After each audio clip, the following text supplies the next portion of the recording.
Oh, bisa lihat layar juga.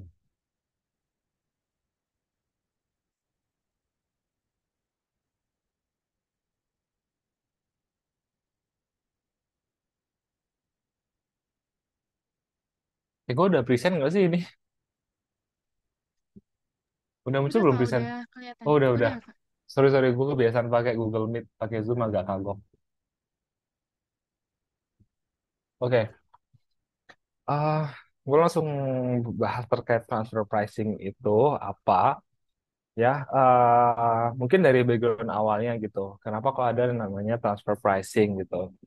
Transfer pricing itu ada ketika di tahun 90-an, 80-an gitu kan.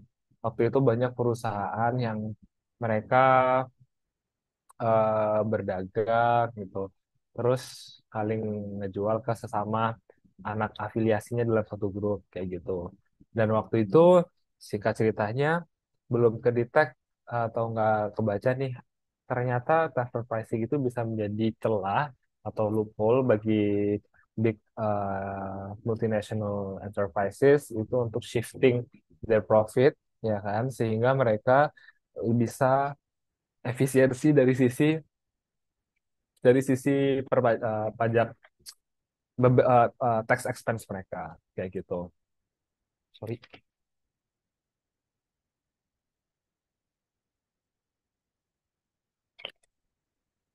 Nah, akhirnya se ada namanya OECD, itu mereka akhirnya bikinlah suatu namanya OECD Transfer Pricing Guidelines, dan akhirnya itu diadopsi oleh banyak negara dalam local regulationnya. Salah satunya adalah Indonesia.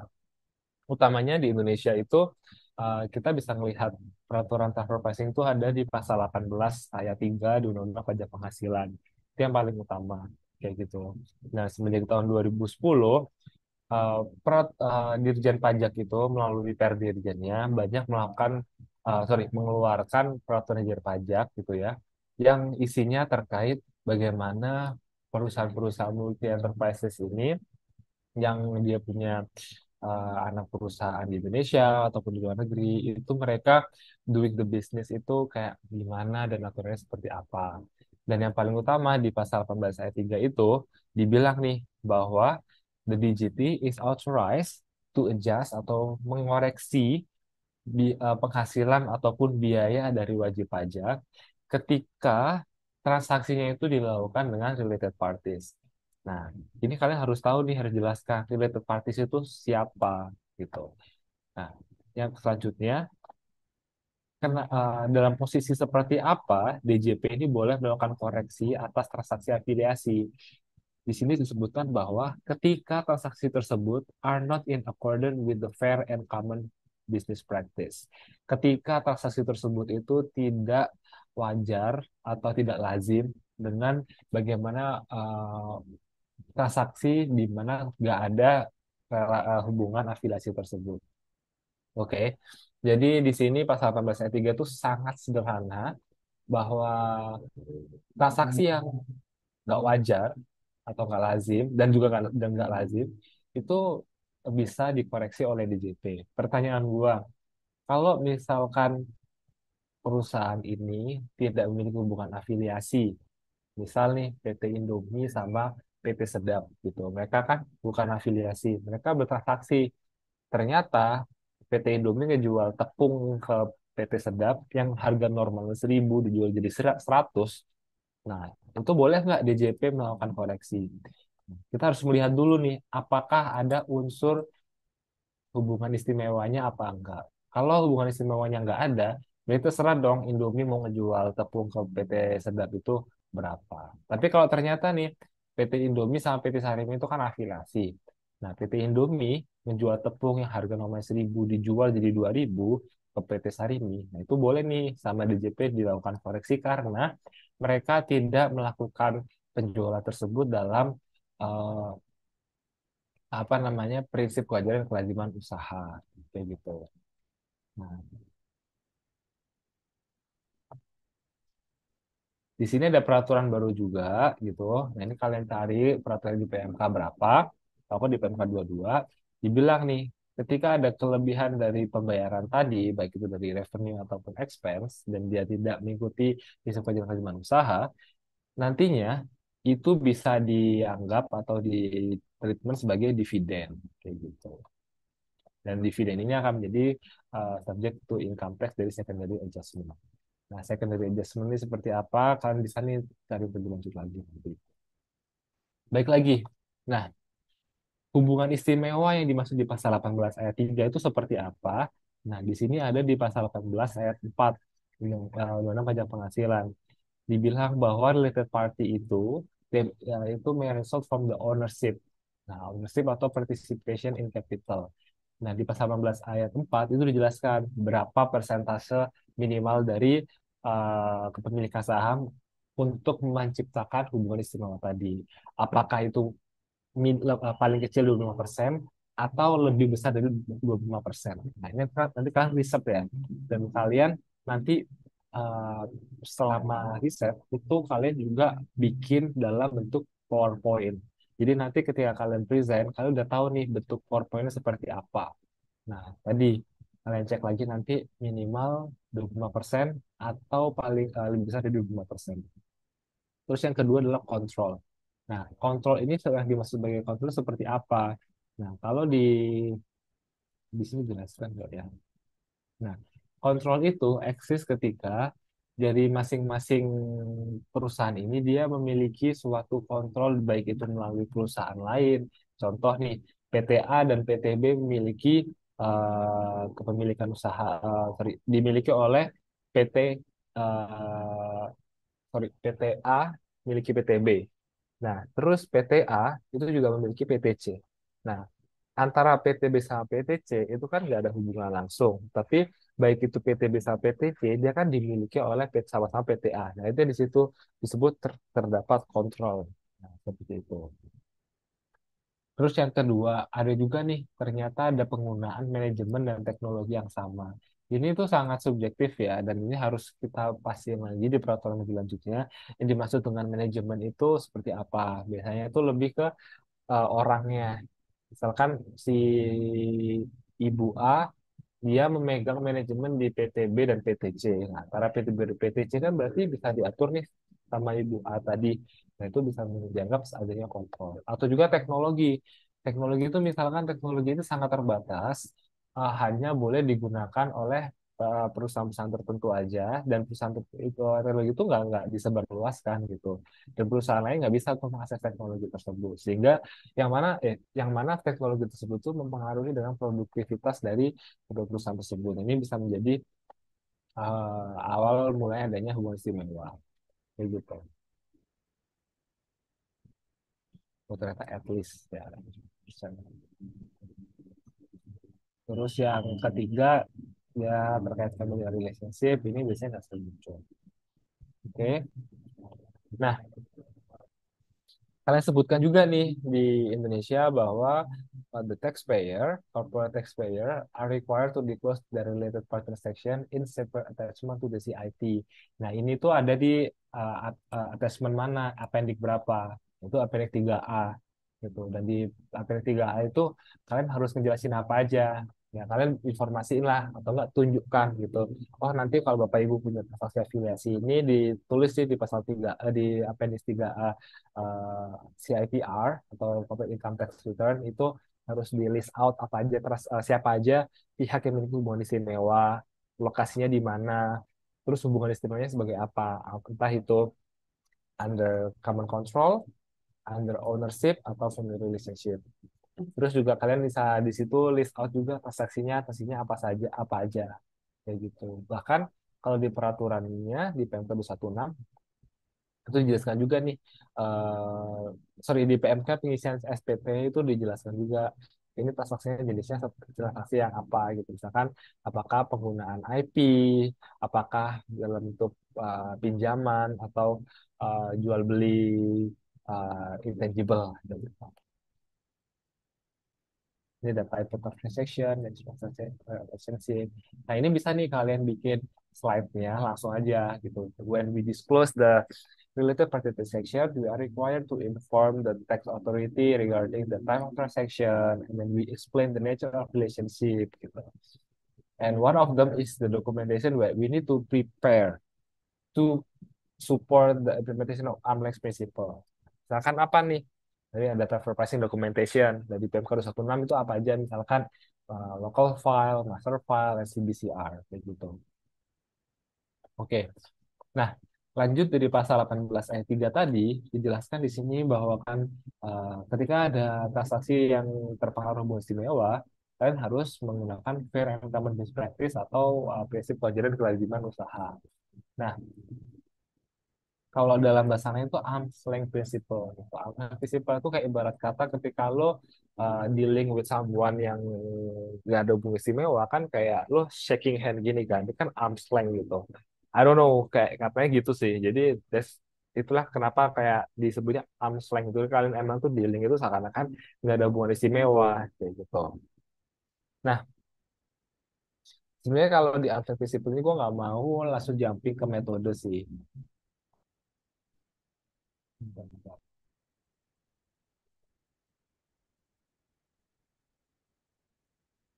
Nah ini, lebih fokus yang ini.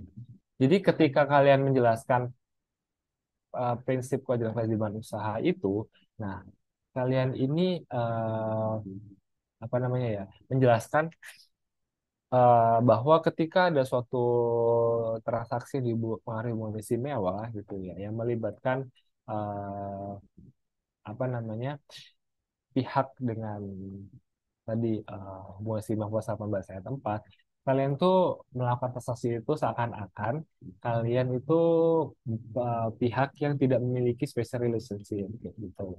Dan ini dalam pengaplikasiannya kalian perlu melakukan namanya comparability analysis, ya kan? Comparability analysis itu apa? Kalau di basisnya itu analisis perbandingan, kalian menjelaskan nih ketika kalian membandingkan antara transaksi yang memiliki hubungan istimewa, nah ini kalian bandingkan dengan transaksi yang tidak memiliki hubungan istimewa tadi itu, dibandingkan apakah dia ada sebanding. Karena dalam posisi pengaplikasian Ampere Principle ini, ujian utamanya itu menguatkan nih, gua pakai pembanding ini karena dia itu bisa dikatakan sebanding. Nah, komponen kesebandingannya itu apa aja, kayak gitu. Nah, ketika udah dianalisis misalkan nih ternyata gua ini transaksinya jual beli tepung gitu. Oke, gua bakal mencari perusahaan-perusahaan pembanding yang jualan tepung juga gitu. Misalkan. Terus gue lihat transaksi tepungnya warna putih atau merah. Nah, ternyata tepungnya warna merah, nggak bisa. Gua tepung putih. Gua akan cari perusahaan-perusahaan yang jual tepung putih, misalkan. Terus gue lihat dari apa namanya term of payment-nya. Oh, ternyata kalau yang di sana jualannya itu pakai harga bulking gitu, langsung banyakan. Oh, sedangkan di gua ini tepungnya itu per kilogram. Oke, berarti gua akan mencari perusahaan-perusahaan pembanding lainnya yang dia menggunakan term of payment-nya jualan kilogram juga kayak gua untuk mendapatkan kesimpulan bahwa perusahaan pembanding yang gua pakai ini memiliki kesesuaian yang tinggi. Nah, setelah gue melakukan comparability analysis, menentukan comparable transaction yang mana, barulah gue menggunakan, mengidentifikasi mana metode transfer pricing yang paling sesuai, atau bahasa yang lainnya itu the most appropriate transfer pricing method. Ya, jadi itu metode-metode ini tuh digunakan untuk tadi ngebandingin antara transaksi yang kita uji sama transaksi pembandingnya. Misal nih, comparable uncontrolled price method. Ketika jualan tepung tadi, gua jualan tepungnya harga 1.000, ya kan? Tapi perusahaan pembanding gua harganya 1.100 gitu. Nah, kadang kita kalau ngelihat jualan tuh nggak langsung price to price juga. Kita bisa menggunakan interquartile.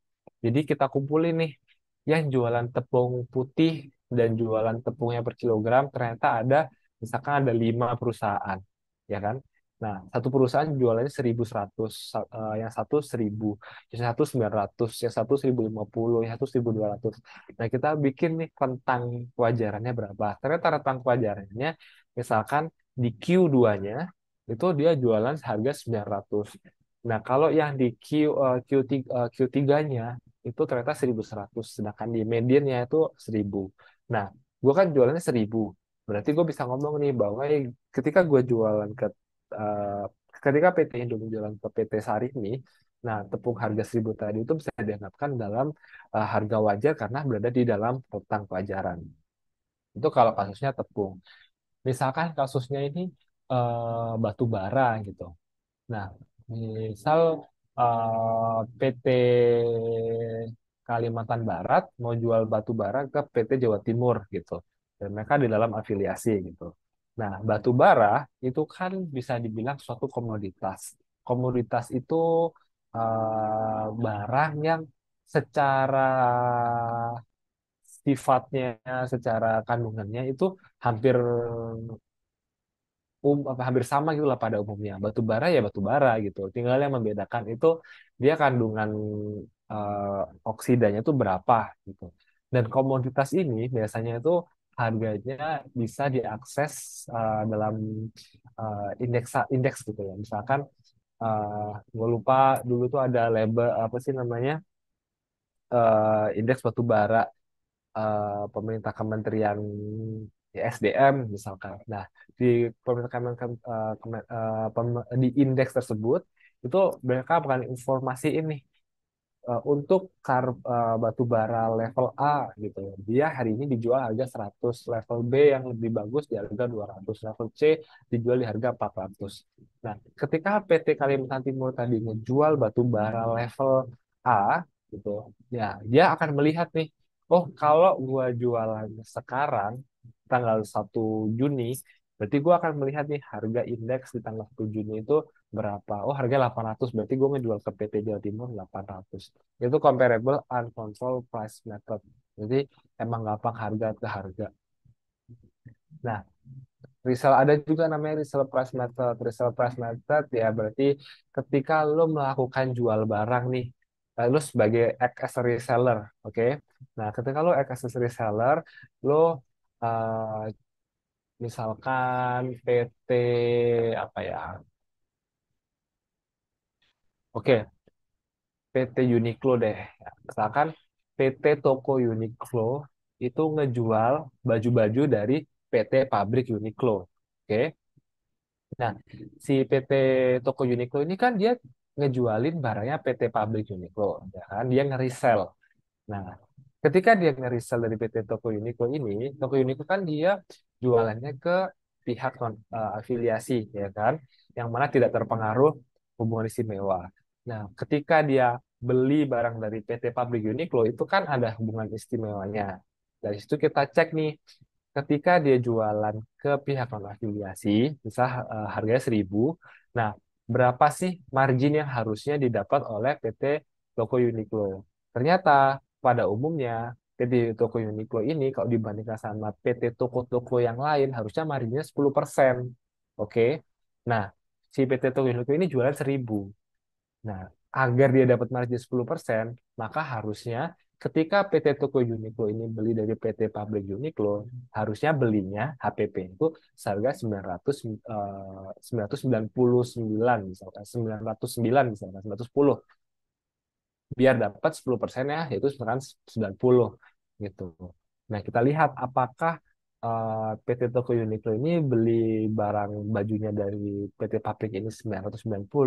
Nah, kalau misalkan harga belinya itu kemurahan 800, berarti PT Toko Uniqlo harusnya mengkoreksi atau meningkatkan harga pembeliannya dari PT Toko Uniqlo. Nah, selanjutnya adalah cost plus. Nah, cost plus ini kebalikannya. Kalau cost plus kita ngelihat dari sisi PT Pabrik Uniqlo-nya.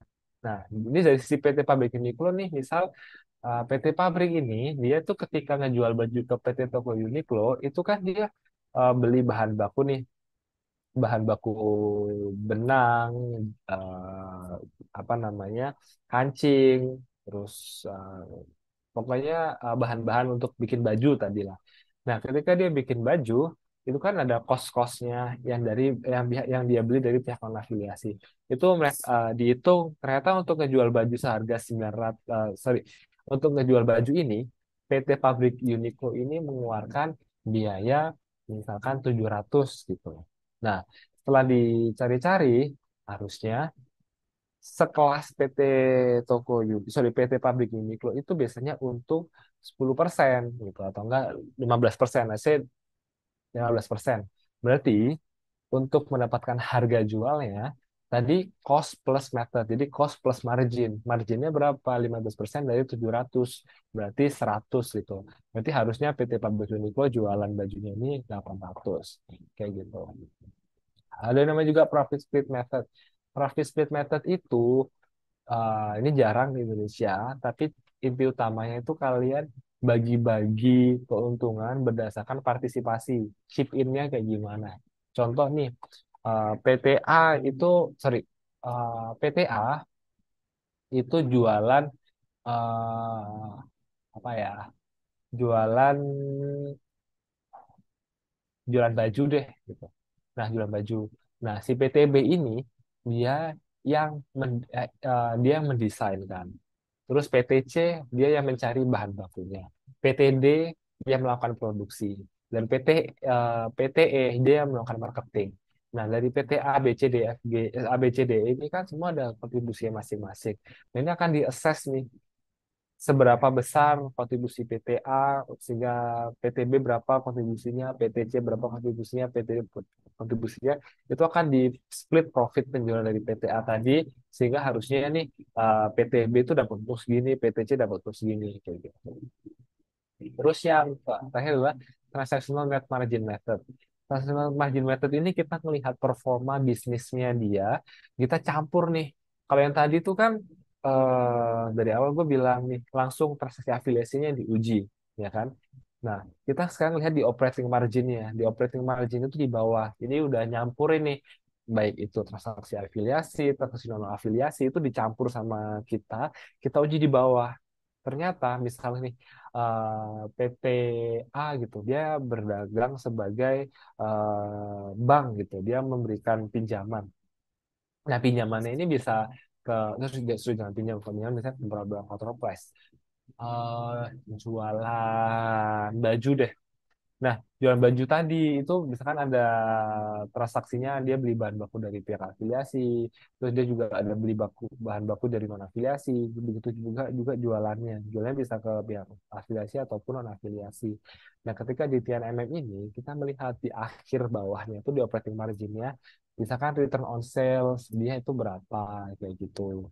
Net cost plus marginnya dia itu berapa. Itu kita lihat dibandingkan dengan perusahaan-perusahaan lain. Ternyata perusahaan lain kalau dia kita cari return on sales-nya harusnya untung 10%.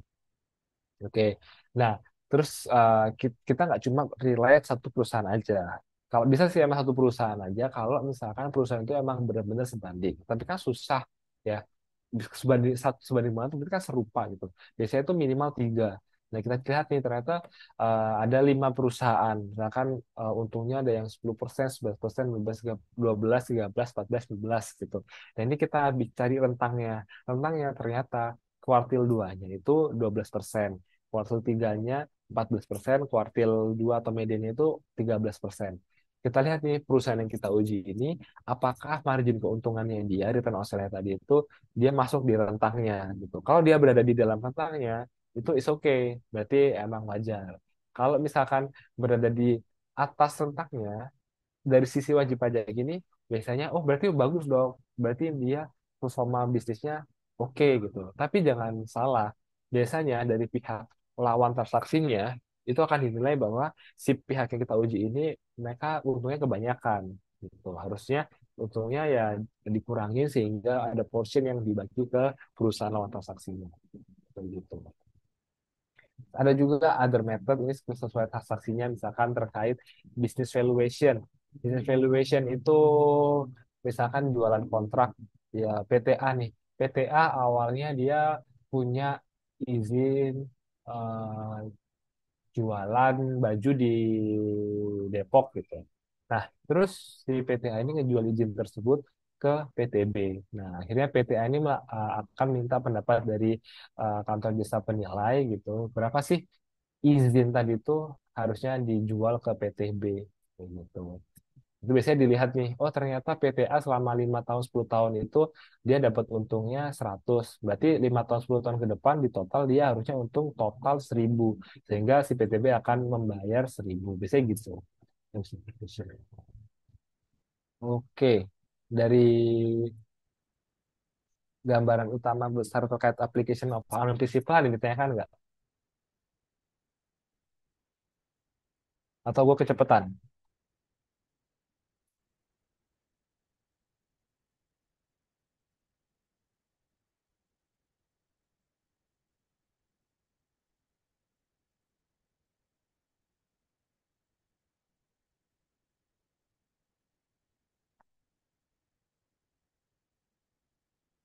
Gimana?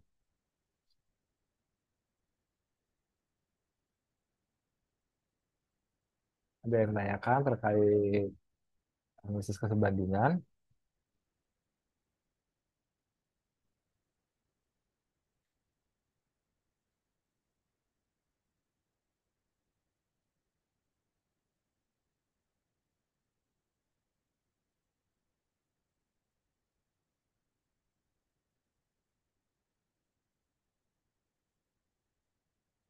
Jadi itu emang Amperes Principle ini sesuatu yang apa ya bisa dibilang objektif dan juga subjektif tergantung kita melihat dari sisi mananya. Tapi itu utamanya itu kita menjelaskan bahwa transaksi tersebut apakah dia transaksi yang diuji dalam transfer pricing atau enggak kayak gitu.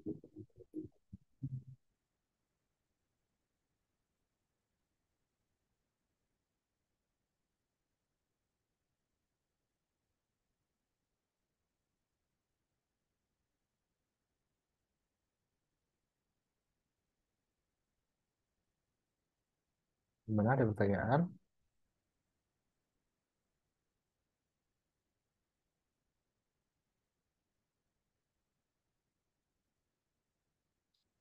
Oke, mungkin gua rangkum lagi ya. Gua rangkum lagi tuh terkait tadi yang dimaksud sama arm's length principle itu apa. Jadi kalau arm's length principle itu lebih ke prinsip yang ngatur bahwa transaksi yang dilakukan oleh pihak-pihak dengan hubungan istimewa, tadi ya hubungan istimewa bisa dari kontrol atau dari saham, itu kita harus melakukannya itu seolah-olah mereka adalah pihak yang tidak memiliki hubungan istimewa.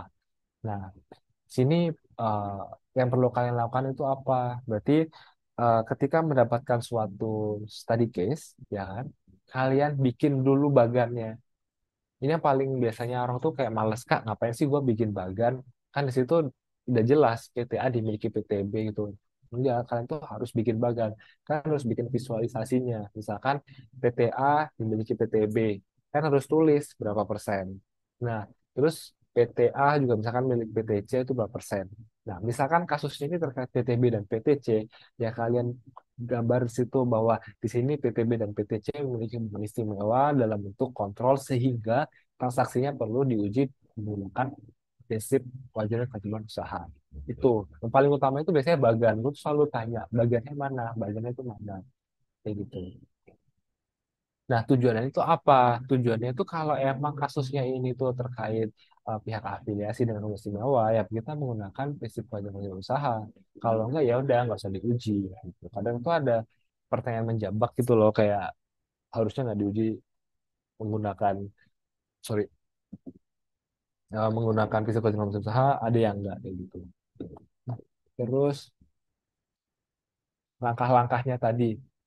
Nah, langkah-langkah itu juga kalian harus bikin di PPT slide-nya nanti nomor satu apa, dua apa, tiga apa, nomor empat apa gitu. Kayak tadi misalkan nomor satu, kalian akan melakukan identifikasi hubungan istimewa. Kalian identifikasi dulu apakah transaksi tersebut itu terjadi antara pihak-pihak yang memiliki hubungan istimewa apa enggak.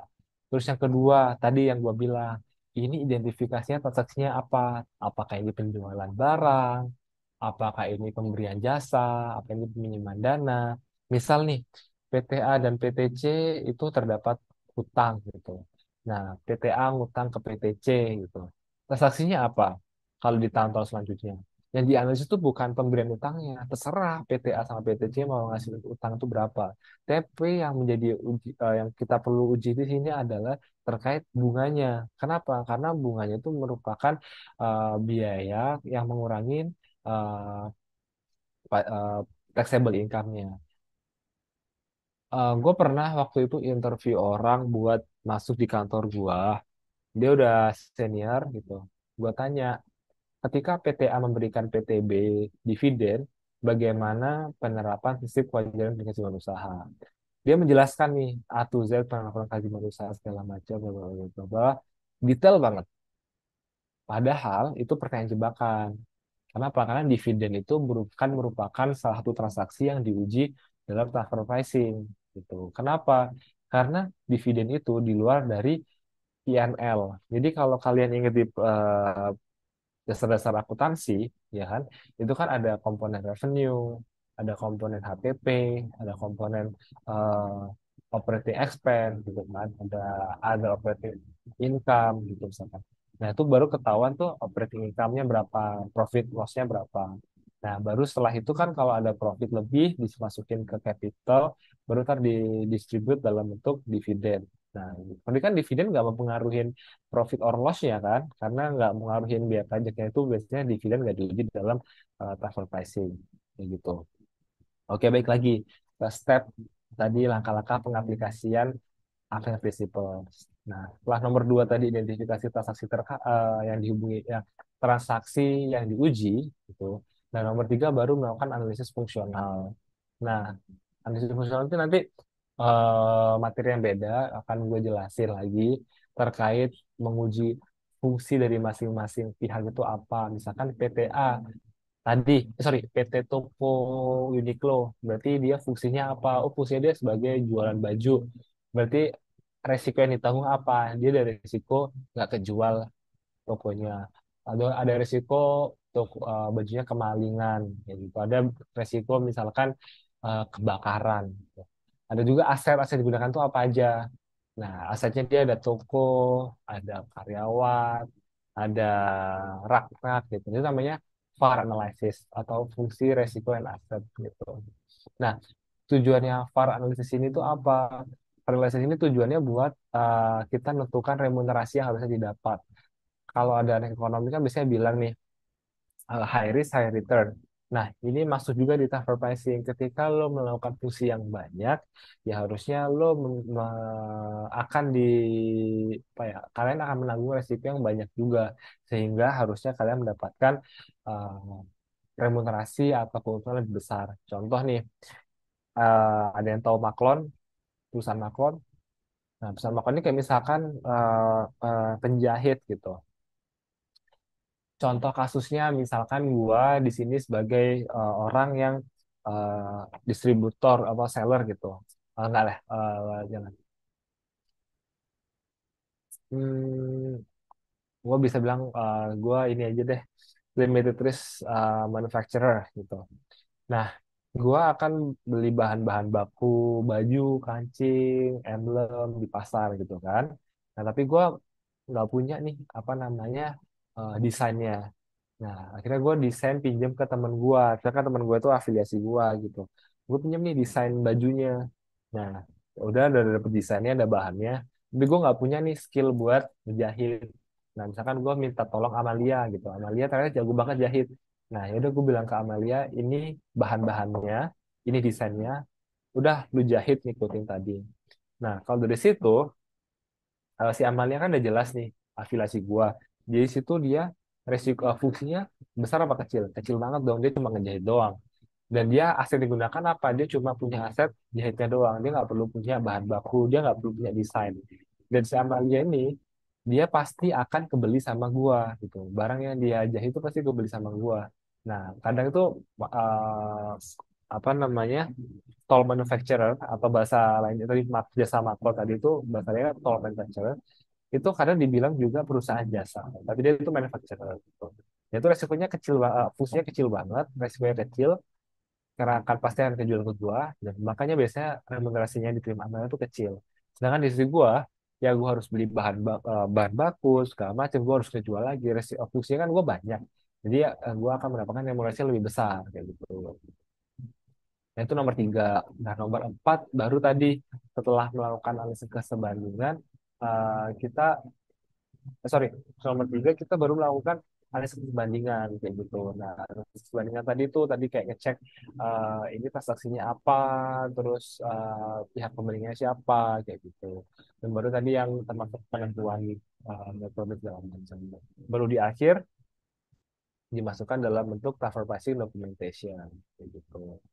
Uh, aku share screen lagi.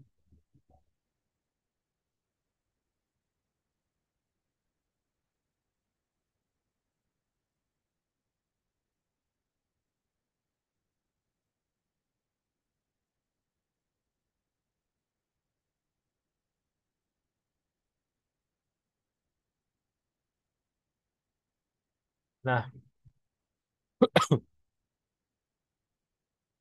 tadi yang kalian udah lakukan, nanti kalian akan bilang ke pihak klien bahwa untuk memenuhi kewajiban dari peraturan perpajakan, gitu kan, DGT itu mewajibkan kita untuk melakukan three-tier approach, gitu, yaitu pendokumentasian dalam bentuk local file, master file, and country by country report.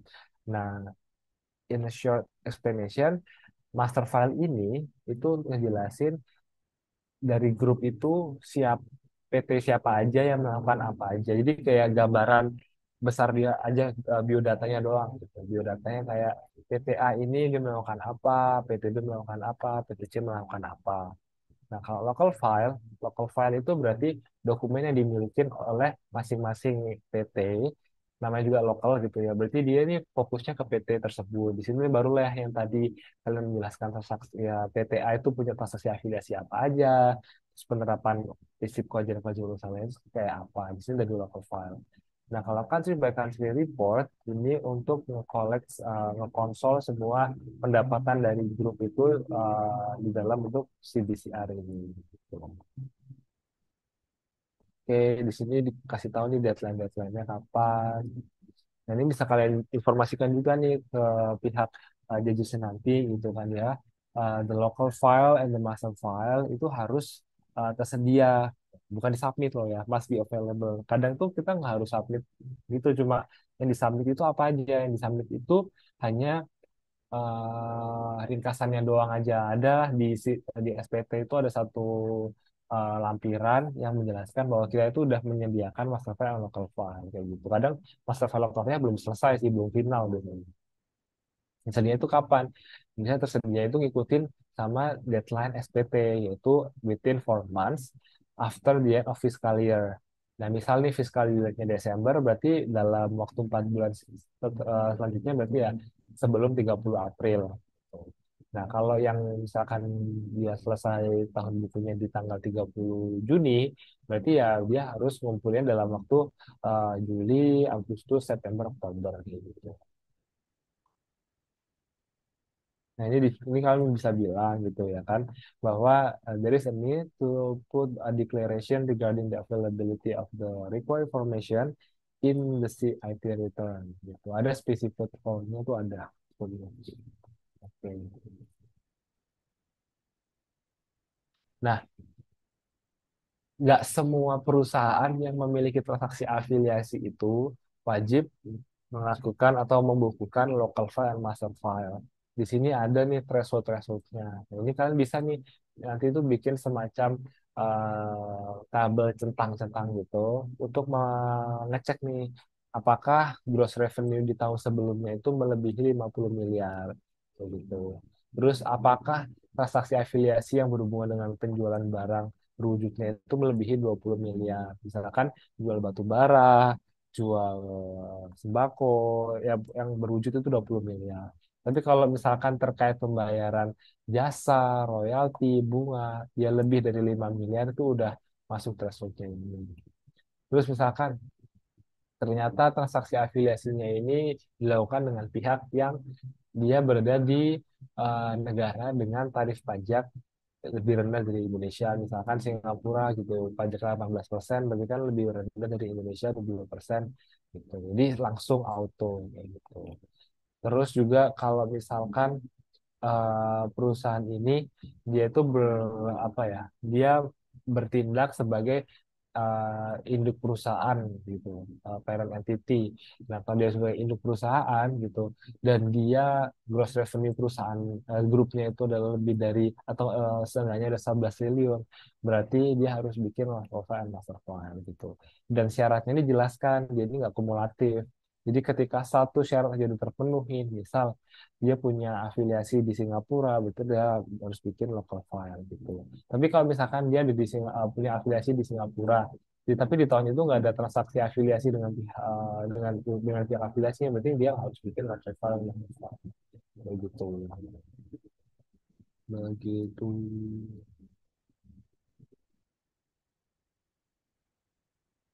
Nah, meskipun demikian, ini ada satu peraturan yang agak kasih loophole gitu ya. Nah, dibilang nih, meskipun eh, wajib pajak ini dia nggak memenuhi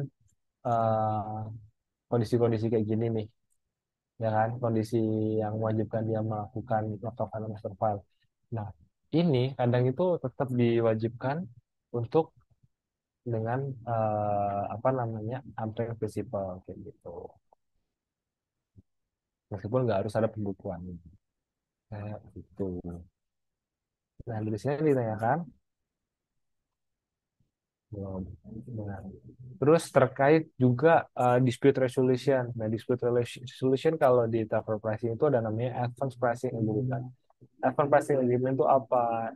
Advance pricing agreement itu kita udah sepakatan dulu nih sama pihak otoritas pajak bahwa untuk kedepannya kita akan menggunakan tarif penjualan harga sekian sekian sekian gitu menggunakan data-data A B C D F G kayak gitu. Nah, itu juga bahkan EPA ini nggak harus maju ke depan, ini juga bisa mundur ke belakang. Misalkan untuk tahun 2024 sama 2023 gitu, kita pakai EPA tahun ini kayak gitu. Bisa juga gitu. Nah, kalau misalkan negosiasi dari EPA ini gagal dan ternyata ada dispute gitu kan. Nah, kita bisa bikin nih Mutual Agreement Procedure MAP. Contoh transaksi afiliasi kita dengan pihak afiliasi di Singapura, ya kan? Nah, ternyata di Indonesia kita juga lakukan koreksi.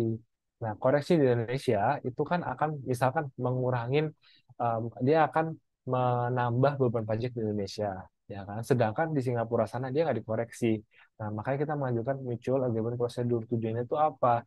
Biar apa yang dikoreksi di Indonesia ini juga dikoreksi di Singapura. Jangan sampai adanya double taxation. Kayak gitu. Nah, MAP ini biasanya kalau negara Indonesia dengan negara tersebut itu ada tax treaty. Gitu. Biasanya kalau nggak ada tax treaty susah untuk melakukan MAP. Itu prosedur. Kayak gitu. Dan di sini ini ada namanya tadi kan EPA kan gue bilang EPA itu kadang nggak maju 5 tahun ke depan, tapi bisa juga rollback. Rollback itu bisa terlihat ke belakang kayak gitu. Ada syarat-syaratnya ini bisa kalian copy di slide kalian kayak syarat untuk melakukan rollback itu apa gitu. Oke, ini yang nah TP di Deloitte Tax Guide itu so far hanya itu doang. Ini udah penting banget ya hanya case utamanya. Dan di Tax Guide ini karena banyak banget nih topik lainnya, misalkan ada CIT, ada WHT, gitu. Dan sama ada double tax stockholder kayak gitu. So far itu terkait transfer pricing, ya jadi emang background gue lebih ke TP dan gue kerja di Traveloka as a TP specialist.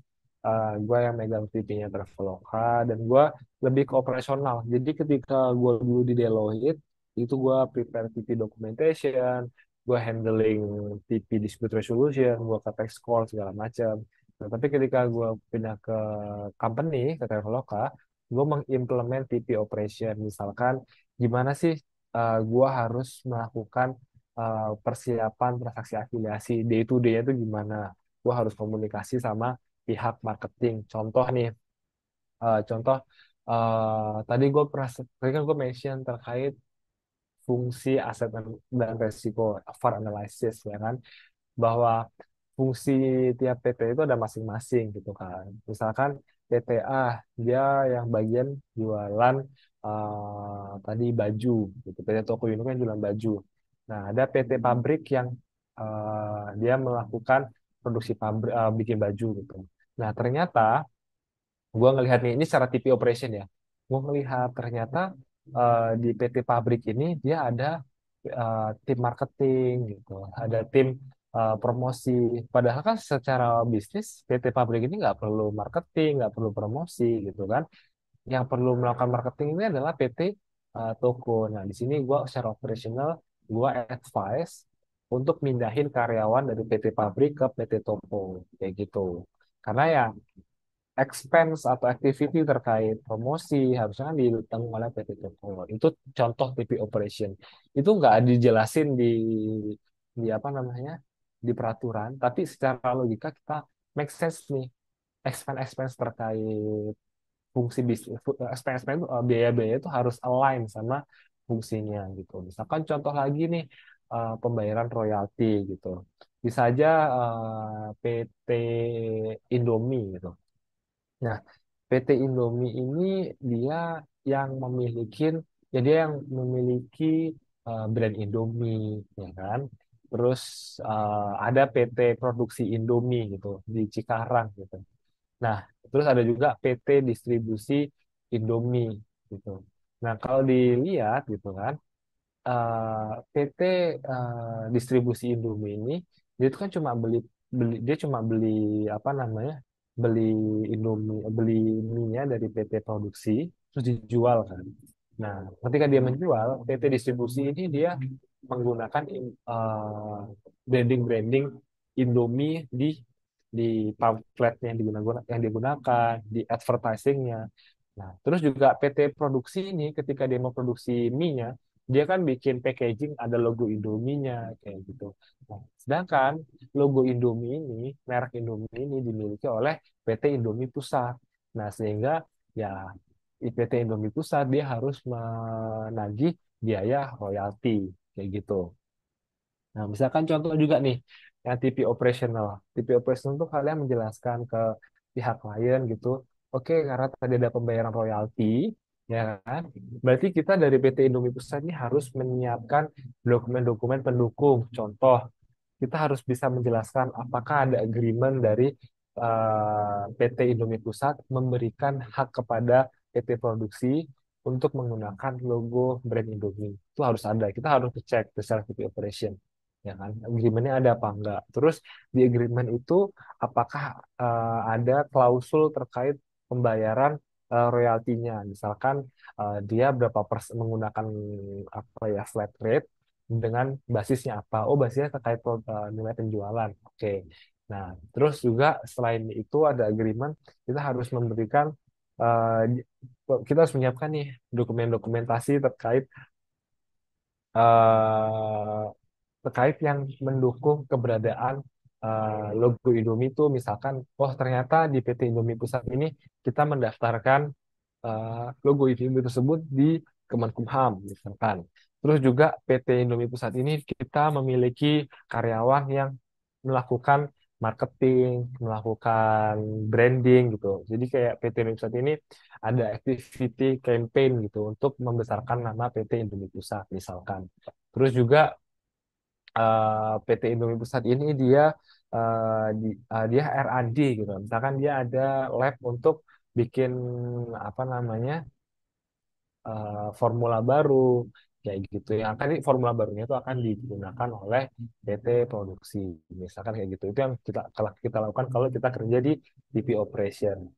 Nah, terus tadi TP operation apalagi? Nah, kita harus advice ke klien bahwa setiap ada perubahan kepemilikan saham, kita harus dokumentasikan gitu. Kita kumpulin akte-akte perusahaannya yang memang menunjukkan kepemilikan perusahaan ini seperti apa. Kita harus benar-benar sarankan untuk membuat bagan grup gitu. Nah, terus juga kita harus melakukan TP operation. Tadi kan gue ingat kayak gue sampaikan kepemilikan sahamnya berapa persen. Tujuannya kita harus ngemantau nih monitor apakah kepemilikan sahamnya itu udah melewati batas apa belum kayak gitu. Terus juga dari TP operation tadi yang gue jelasin terkait transaksi afiliasinya, ya kita harus ngecek nih dalam pembukuan ada nggak transaksi afiliasinya, kita kita bikin daftarnya dan kita akan disclose kayak gitu. Jadi ntar orang tax team itu mereka udah tahu bagian mana yang akan dimasukkan ke dalam uh, lampiran terkait transaksi dengan afiliasi. Terus kita juga harus memonitor nih, apakah kita sudah melewati threshold batas minimum untuk kewajiban melakukan pendokumentasian transfer pricing dalam bentuk local file dan master file. Misalkan, kita lihat nih di tahun sebelumnya kita ada penjualan, pembayaran royalti hanya 4 miliar. Oh, berarti belum lewatin gitu. Terus ternyata tahun ini lewat jadi 5 miliar gitu. Berarti tahun ini kita akan melakukan dokumentasi lakukan file kayak gitu. Terus sebelum itu juga kita secara TP operation ya harus apa ya, komunikasikan ke pihak-pihak yang terkait bahwa nanti akan ada pembayaran royaltis kayak gitu sih. Itu dari gambaran umum terkait transfer pricing, yang mana mungkin di pertemuan-pertemuan selanjutnya gue akan bahas lebih detail. Ada pertanyaan nggak? Nah, ada pertanyaan. Kak, sorry tadi kakak bilang ini bisa jadi subjektif. Sekiranya dari sisi apa ya Kak? Bukannya penentuan itu udah pasti.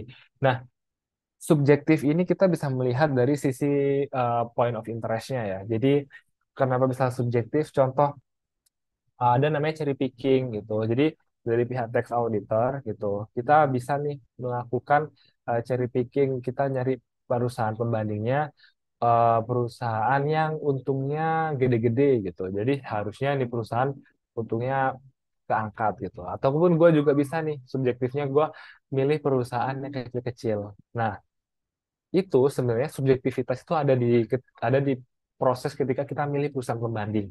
Nah, tapi unsur subjektivitas itu bisa kita gerus dengan melakukan analisis keserbandingan. Misalkan contoh nih, oh tadi kalau perusahaan yang gede-gede nggak bisa gua ambil karena perusahaan gede-gede ini dia ada di tax haven misalkan, terus atau enggak produksi barangnya itu beda.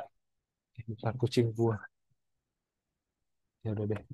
Nah, terus juga pokoknya kita analisis kesebenarnya itu. Nah, terus sisi subjektifnya tadi dilihat secara transaksi ini beda apa enggak. Nah, itu biasanya tuh masih besar gitu sih. Terus juga sisi subjektif ini bisa kita lihat dalam pemilihan ini profit level indicator gitu. Jadi ketika kita ngelihat dari return on sale gitu, return on sale bagus, kita bisa pakai return on sale kadang. Tapi kalau dilihat dari sisi NCPM itu misalkan nggak bagus, nah, kita harus menjelasin kenapa kita milih return on sale, kenapa nggak NCPM. Jadi sisi subjektivitas tadi itu tergantung dari approach yang kita pakai. Tapi in the end kita harus membuktikan pemilihan tersebut itu sesuai dengan prinsip-prinsip yang ada gitu. Makanya nggak ada yang paling benar, ada yang paling sesuai. Oke, ada pertanyaan lain nggak? Sorry kalau belibet ya. Ada pertanyaan lain?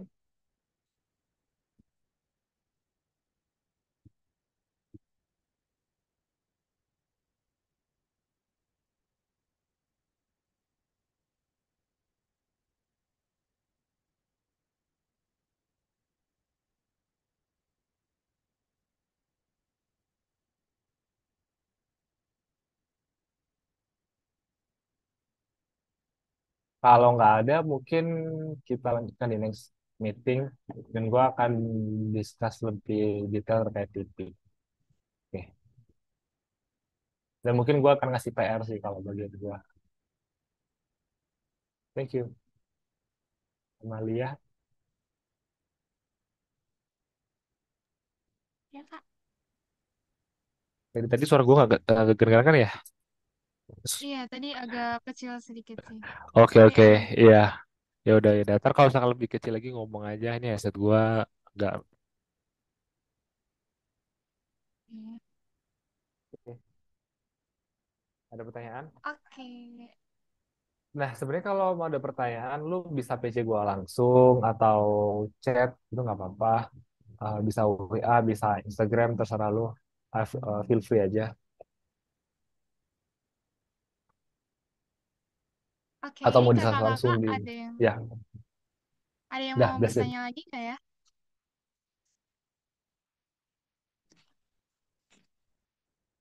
Ini tunggu 1 menit kali ya, boleh ya? Boleh ya Kak Icat ditunggu 1 menit dulu untuk.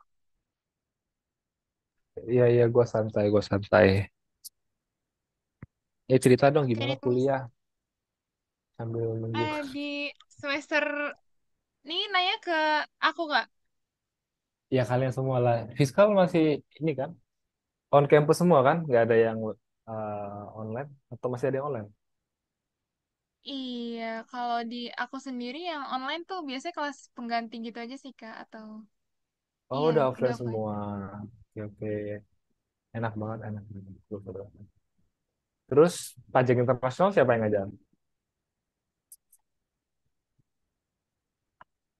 Hmm. Boleh kakak-kakak? Mas Daniel, Daniel Belianto. Daniel siapa? Mas Daniel siapa namanya pajak lengkapnya tahu nggak? Wow, Daniel Belianto tuh keren banget. Buning, Pak Iman, Mas Daniel Belianto itu wah idola gue sih. Dan gue Pak Iman dan Buning itu kalau ngajar PI mantap. Mereka datang cuma bawa spidol doang. Oke. Terus kalian udah pindah ke gedung baru belum? Sebenarnya kayak cuma beberapa aja sih Kak yang udah pindah ke gedung baru. Setahu aku yang udah tuh jurusan negara gitu. Kalau 2024-nya, kalau 2023-nya aku kurang tahu. Cuma di 2022 itu udah pada pindah ke sana semua sih Kak, setahu aku. Jauh yang aku tahu. 2022. Hmm. Oh, oke, oke. Gue dulu masih di FISIP sih. Jadi nggak ngerasa jauh. Tapi dulu kakak sempet kelas online karena COVID gitu nggak kak? No, Oh gue enggak. angkatan yang menyedihkan. Hmm. Karena ya gue waktu itu di semester 8 baru COVID. Harusnya itu eh, skripsian itu susah banget cari datanya. Terus sidang skripsinya online. Dan yang paling ngeselin adalah wisudanya online. Nah, gue baru tahu ternyata kalau sudah online itu tetap harus bayar. Gue orangnya pelit kan. Gue pelit, gue nggak ikut wisuda. Jadi gue nggak ada momen wisuda. Wah, di gedung G masih kayak gedung G itu favorit gue. Gedungnya tua.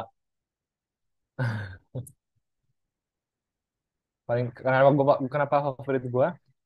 Karena deket ke Takor kan, jadi tinggal turun ke bawah, ngopi, ngerokok. Masih boleh nggak sih ngerokok di kampus?